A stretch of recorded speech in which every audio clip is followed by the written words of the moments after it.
The Icons of Real Estate Podcast. Are you ready to learn the proven money-making secrets from top-producing Icon agents? Ready to skyrocket your business? This podcast is for you.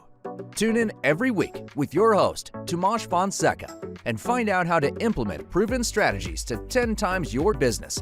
From $3 million to $30 million in just 12 months. Brought to you by the Masters at Real Estate Marketing, Arter SEO.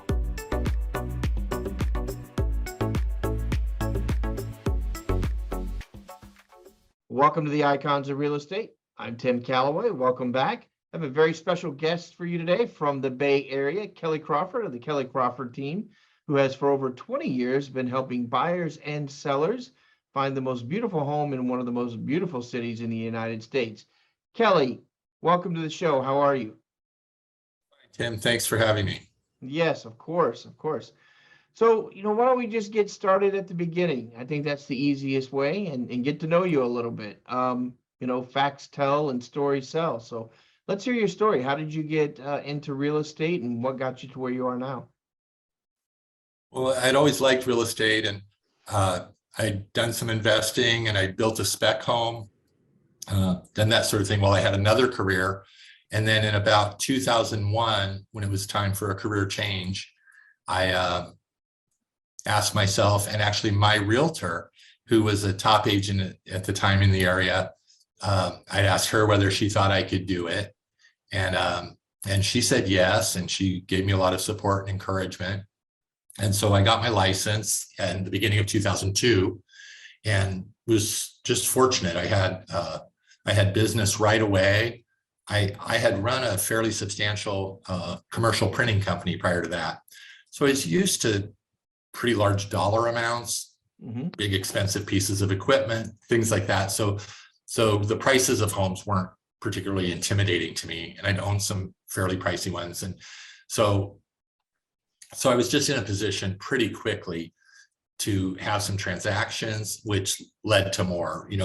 There's critical mass in real estate. When you do business, you do more business. Right. And so I was pretty fortunate from the beginning of my career in 2002. And, I did 13 or 14 transactions. And, this is 2002 when $1 million was still actual money. Right. And so it was probably about $14 million for that, some lower priced ones, some higher priced ones. Yeah.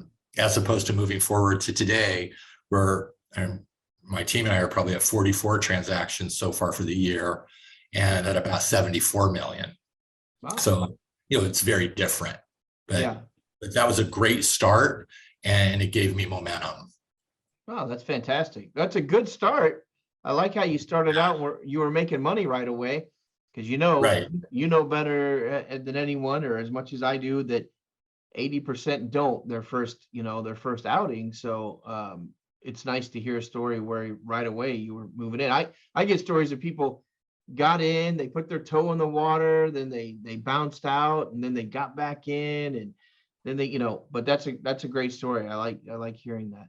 So tell me a little bit about your team. It is the Kelly, it's the Kelly Crawford team. Tell me about your team and what they're about, how you found them, and what you guys are doing out there. And I have to remember that old saying, there's no I in team, right? Because I tend to think of what I'm doing quite often and just move forward.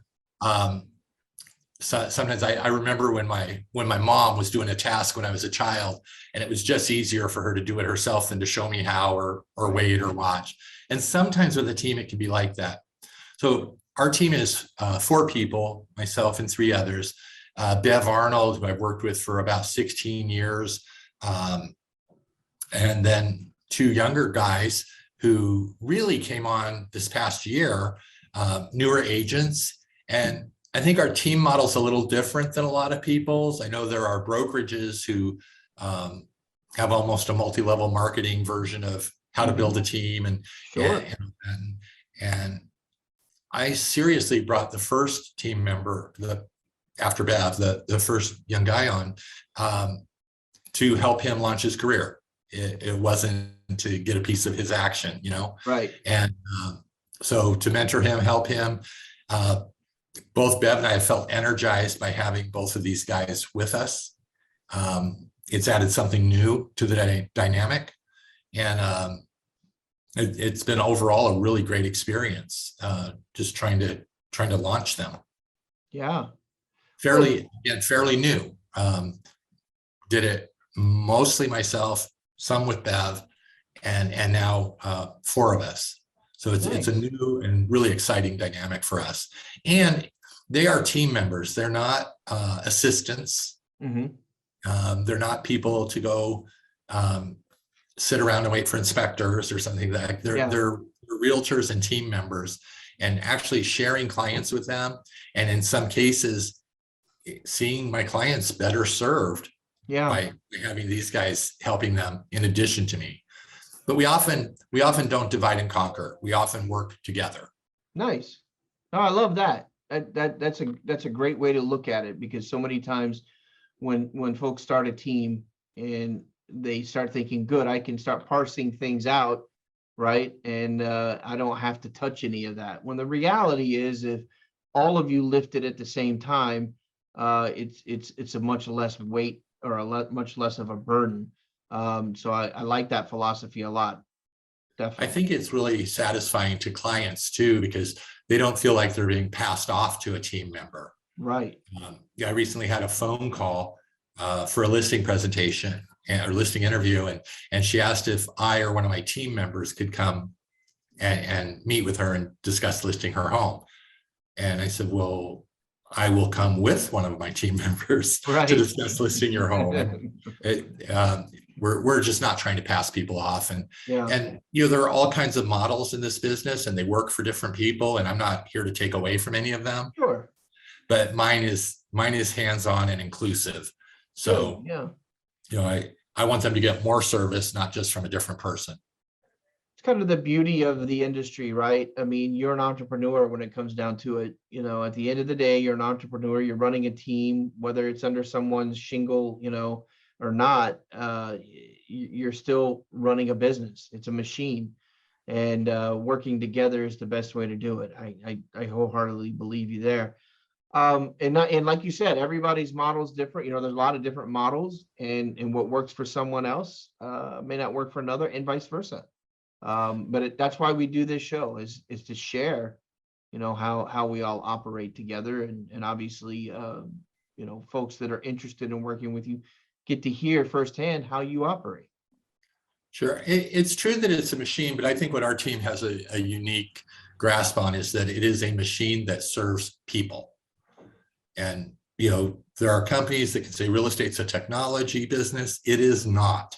Right. It's a people business. It's a people business. Yeah. And I think we keep that at the forefront all of the time. We're dealing with people. There's a human on both ends of every transaction. Sure. Whether you're representing the seller or the buyer, the other person is not your enemy or adversary. They're also a human being. Right. And just, working to bring humans together in a transaction is what we do. Yeah, I think that I'm going to agree with you again and say this. What I kind of get from you is also like the negotiating part of it. When you talk about sometimes realtors feel like the other side of the table. Yes, it's a negotiation, but it's not a hostile negotiation. It's what's best for both sides. And I think that's what you were just saying. Yes, it's a collaboration. It's a collaboration, right? And you're buying and selling people's dreams, hopes, livelihoods, memories. I mean, I could go down this, myriad of adjectives about what we're actually doing. And but yeah, keeping perspective is key. So at what point did you decide, because it really sounds like you have a for others mentality, at least it seems to me. And did you realize one day that I really want to help? You do talk to some agents or brokers that are about themselves, but was there a moment you kind of eclipsed where you feel like, oh, this is about other people? I think it's part of my nature, and which is not to say I'm Mother Teresa. Right. I'm not. It's a great career. It's a business. I make my living at it. I live comfortably because of it. Mhm. But I believe maybe a Machiavellian approach, that, Right. serving others is not consistent with denying yourself, Right. and I think that when you work from a position of service, the rest falls down on you. It just comes. When I was in commercial printing, we never ever, took somebody's $200,000 annual report order Mhm. and wouldn't do a business card for their kid who was starting a gardening business. Right. We just did all of that. We never looked at what we were losing on the business card. And if someone was doing a gardening business and did not have a big corporation to do an annual report, we still did their business cards. So I feel the same in real estate, that we live in a pretty expensive area and we do some things that are pretty high end, Yeah. but not everybody is a Rockefeller, and Sure. and so we never look really at the price or what the end game is dollar wise, but on how we help that person meet their goal. And if you do enough of that, then it just builds a satisfying practice. Yeah. And that's what it's about at the end of the day, is waking up every day wanting to move forward, not just for the dollar. You can make dollars anywhere. That's right. You can make dollars anywhere. So No, it's the people. The people are the very best part of this business. right. Houses are cool. Big Sure. fancy houses are cool. Helping first-time buyers is fantastic. Having someone thank me for helping their elderly parent, Right. that's fantastic. Having that elderly parent trust me, Yeah. all of these things, fill us up as people and make work, a joy instead of a burden. Right. I love hearing that. That's fantastic. We want to talk about that real quick. There's multi generations, right? You were talking about helping someone's parent, move out of that house and whatever. Have you seen a shift as quote unquote millennials get older and the younger generation having more wealth or wealth transference? Because there's a lot of wealth transference going on right now. Sure. With baby boomers heading into retirement and maybe moving out of that big home and maybe sizing down or moving in with family or into a home, whatever it might be. Are you seeing a big transference and maybe a different generation of buyer? Are they any different than, the generation before? Well, I don't think you could paint anything with a really broad brush. Certainly we're seeing more, multi-generational living situations where, the big craze now with ADUs or auxiliary dwelling units, guest homes. Right. Some people want those for rental income, but people want them often for their aging parents Right. or for their adult children who can't quite do it in this economy. Right. you Yeah. know? It's They want that's a big deal. Yeah. So I don't think it's so much a change in generational wealth as just actually kind of a sweet change that families are actually considering occupying the same space, if not the structure, at least the property. Yeah. As opposed to, I wouldn't want to live that close to them, Yeah. they want their children close, they want their parents close, but maybe not in the room with them. Yeah. Right. No, I think that's great. I think that's maybe bringing families a little closer together. And we've spent the past 40, 50 years, kind of pushing families apart, and junior and so on living across the nation, where now we're seeing a little bit of a consolidation. At least I'm in Southeast Florida. So, and we call those dwellings casitas, we're putting the casita in the backyard for abuela or whomever, and but we're seeing a lot of that, where families are staying together forever, and or conjoining at a certain time in their life. So I think that's wonderful. So what do the next, put our prognostication hats on, and what does Kelly see for his team?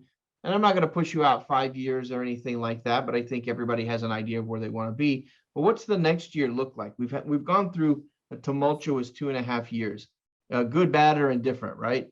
So, in your best case blueprint for, the Kelly Crawford team, what do you see? Well, it's been a crazy 2.5 years, right? It was unprecedented, and it was nothing any of us expected. In March of 2020, a lot of us thought we were, going to have a lot of time off, and then suddenly it really ramped up. And in 2021, I did twice the business I did in 2020. This year to date, we have already beat 2021. There's no I in team. I told myself that. So we've already beat it, but the market has come to a bit of a stall, right? Yeah. And I'm not gloom and doom. There's a reason for it. We see the interest rates, we see the stock market, we saw Ukraine. It's situational. We see it. We have to acknowledge it. As realtors, we want to say it's not true. Buy this anyway. Right. I want to say it is true and buy this anyway, because over time, you can't time the market. You can't know. You don't have a Ouija board, or maybe you have a Ouija board, but it's not helpful. You can't time it. It's always better to own real estate than not to, in my view. And long term, almost everyone who sold their home in a short sale in 2010 was really sorry by 2017 or 19. Oh, for sure. I cannot tell you how many people say, oh, it's never going to be worth more than $700,000 and just sold for 1.2, Yeah. And so I think it's always good to own. And there's the saying now with interest rates, marry the price and date the rate. Date the rate. Right? Yeah. They're going to change. I hear buyers saying, I'm going to wait until the rates come down. And I'm like, well, if you believe the rates are coming down, buy it now while the price is soft and refinance it when the rate's down and have the best of both worlds, right? There's always this. I've seen so many people try to time it, and I think some people do. And I'm sure there are super smart people, a lot smarter than I am. But I think the people who, hit it out of the park timing the market got lucky that day. I don't think they necessarily had the right algorithms to time the market. Right. I don't know. So where do I see us going? We're going to work. We're going to work every day. We're not going to let up on our what advertising and promotion we do. We're going to maintain close contact with our core business. It's interesting, with the team who started doing a bit of print advertising, social media, some other stuff. Never ever did that before. It was all word of mouth and referral. It's still going to be largely that for us. Sure. We're a small team. Again, we're not trying to have 25 people. We've got 4. We could become 5 if someone spectacular showed up and we really liked him or her, but we don't have any plan to become 5. And so I just see us hunkering down, serving the core business that we have, being patient with the process, understanding that we're in it for the long haul. And if we don't sell as many houses per month over the next 6 months as we're used to, or over the next year, we're still going to be making contact and maintaining connections with the same people. Yeah. And we'll be here when they're ready. Right.